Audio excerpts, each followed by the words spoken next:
नमस्ते दोस्तों, आज हम एक ऐसे रहस्य की बात करेंगे जो हमारे चारों ओर है, लेकिन फिर भी हम उसे अक्सर नजरअंदाज कर देते हैं। आज मैं आपको एक अद्भुत रहस्य के बारे में बताऊंगा जो हमारी पूरी ब्रह्मांड में छिपा हुआ है।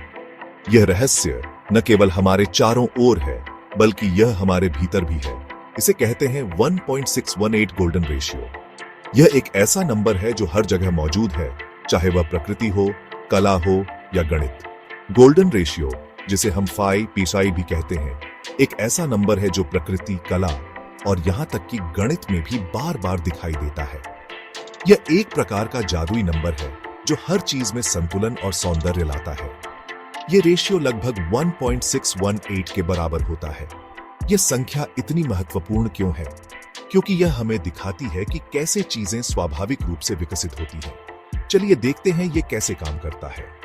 यह रेशियो हमें बताता है कि कैसे चीजें एक दूसरे से संबंधित होती हैं और कैसे वे एक दूसरे के साथ संतुलन में रहती हैं। सबसे पहले, अगर हम किसी भी दो लगातार फिबोनाची संख्याओं को लें, जैसे 1 और 1, 2 और 3, 5 और 8, और उन्हें आपस में विभाजित करें, तो हम पाएंगे कि ये रेशियो धीरे धीरे 1.618 के करीब आता जाएगा। यह रेशियो केवल गणित में ही नहीं, बल्कि प्रकृति में भी दिखाई देता है।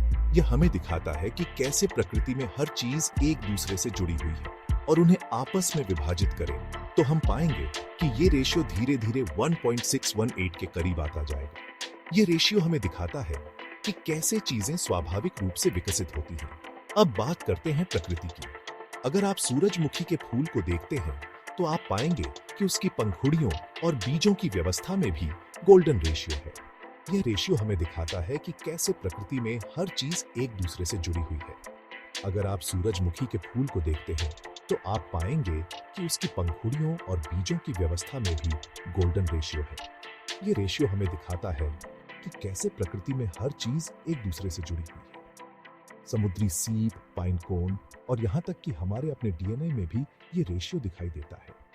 यह रेशियो हमें दिखाता है कि कैसे प्रकृति में हर चीज एक दूसरे से जुड़ी हुई है, और यहाँ तक कि हमारे अपने डीएनए में भी ये रेशियो दिखाई देता है। ये रेशियो हमें दिखाता है कि कैसे प्रकृति में हर चीज एक दूसरे से जुड़ी हुई है। कला और आर्किटेक्चर में भी गोल्डन रेशियो का महत्व बहुत है। ये रेशियो हमें दिखाता है कि कैसे चीजें स्वाभाविक रूप से विकसित होती हैं। लियोनार्डो दा विंची ने अपनी प्रसिद्ध पेंटिंग्स जैसे मोनालिसा और द लास्ट सपर में गोल्डन रेशियो का इस्तेमाल किया। यह रेशियो हमें दिखाता है कि कैसे चीजें स्वाभाविक रूप से विकसित होती हैं, और द लास्ट सपर में गोल्डन रेशियो का इस्तेमाल। यह रेशियो हमें दिखाता है कि कैसे चीजें स्वाभाविक रूप से विकसित होती हैं। प्राचीन ग्रीक आर्किटेक्ट्स ने पार्थेनॉन के निर्माण में भी इसका उपयोग किया। यह रेशियो हमें दिखाता है कि कैसे चीजें स्वाभाविक रूप से विकसित होती हैं। गोल्डन रेशियो का जादू केवल यहीं तक सीमित नहीं है। यह रेशियो हमें दिखाता है कि कैसे चीजें स्वाभाविक रूप से विकसित होती हैं। आधुनिक विज्ञान और तकनीक में भी इसका उपयोग होता है। यह रेशियो हमें दिखाता है कि कैसे चीजें स्वाभाविक रूप से विकसित होती हैं। उदाहरण के लिए, क्रेडिट कार्ड के डायमेंशंस और यहाँ तक कि गूगल और ट्विटर के लोगों में भी गोल्डन रेशियो का इस्तेमाल हुआ है। यह रेशियो हमें दिखाता है कि कैसे चीजें स्वाभाविक रूप से विकसित होती हैं, और यहाँ तक कि गूगल और ट्विटर के लोगों में भी गोल्डन रेशियो का इस्तेमाल हुआ है। यह रेशियो हमें दिखाता है कि कैसे चीजें स्वाभाविक रूप से विकसित होती हैं। तो दोस्तों, गोल्डन रेशियो केवल एक नंबर नहीं है, ये ब्रह्मांड की संरचना को समझने की कुंजी है। यह रेशियो हमें दिखाता है कि कैसे चीजें स्वाभाविक रूप से विकसित होती हैं। ये ब्रह्मांड की संरचना को समझने की एक कुंजी है। यह रेशियो हमें दिखाता है कि कैसे चीजें स्वाभाविक रूप से विकसित होती हैं। यह हमें दिखाता है कि कैसे प्रकृति, कला और गणित आपस में जुड़े हुए हैं।